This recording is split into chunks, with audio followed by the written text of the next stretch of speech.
This is Eric Mother, Mother.com. It is for the weekend of March 21st and March 22nd, 2020. Take a look at the chart analysis here for the general market. And we can begin here with Friday's move in the market. We see another down day. The Dow was down almost 1,000 points. We can see that the S&P 500 was down, let's call it about 3.7%.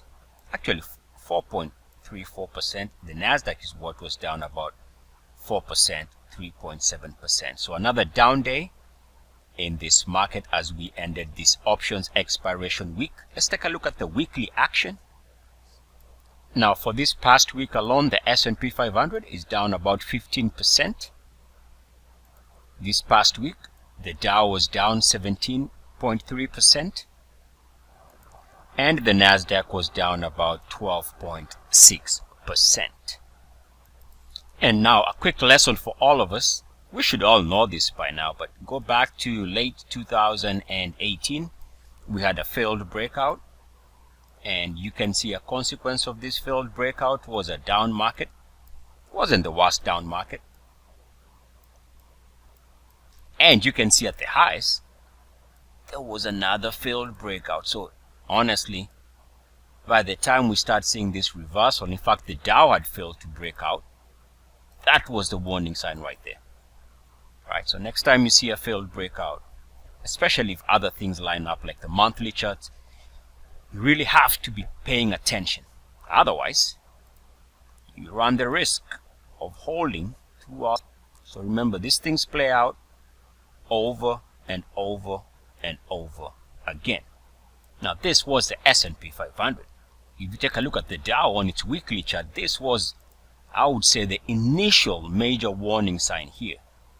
This failed breakout visually was a problem. And just given how the monthly charts were setting up at the time, this was lining up. Now, for sure,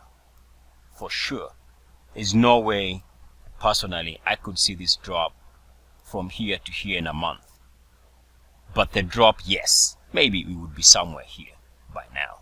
But here, this is big time. And then again, to be honest, let's be honest. I've mentioned this in the previous videos.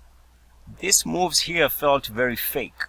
I don't know that you could sense there was all these moves felt fake, right? And so, really, are we surprised? I'm not sure. Now, if you go to the middle of February, this is the Dow's chart in February 12th to be exact, of this year. The Dow was just a couple of points, about 400 points away from 30K.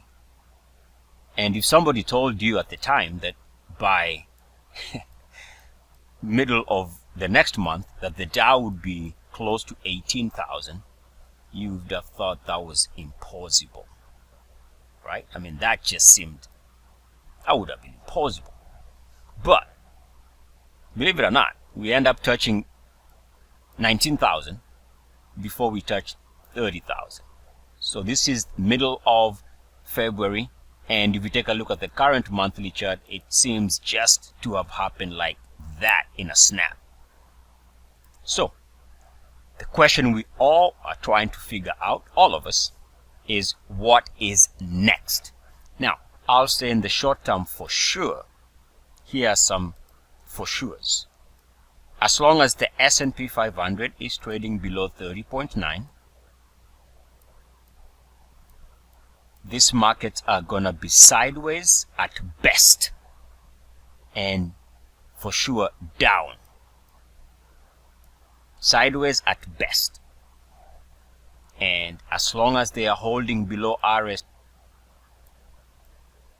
30.9 on the weekly, these markets are gonna be sideways at best, down for the most part. That's obvious. This is the exact opposite reasoning of what happens when a market is above 69.1. But we know this. Into this concept, this is my own researched concept. But the concept is legit. As long as we were holding above 69.1 here, you can see the market was sideways at worst, and for the most part was trending higher. But boy, once we saw that uniform activity rejection here at the 69.1 level, which is somewhere here, plus that negative divergence as the market pushed higher here, but the RSI was showing a lower high, and more importantly was the RSI 69.1 uniform activity rejection, which I talked about at the time. So I can tell you for a fact, if you want to summarize the market next meaningful direction, it's going to stay down net. Of course, there will be intraday moves and day-to-day moves higher, but as long as we're below 30.9, this market is still gonna see some downside pressure. In fact, we can see what happened this past week when we dropped below 30.9. The consequence of that was a good smackdown. Now this chart offers us also a good example. Here we have RSI 30.9 uniform activity bounce, which corresponds with the lows coming off the lows of late 2018. And so this looks nothing like where we are right now. And of course, because of that, the likelihood of staying in this net down market continues. In other words, the only way to fix this is the market has to come off this level and stay and hold above RSI 30.9. Now remember, this is just the weekly. You have to account for the daily and the monthlies also. Free portion of this video. The rest of the video is for paid Moathe.com subscribers.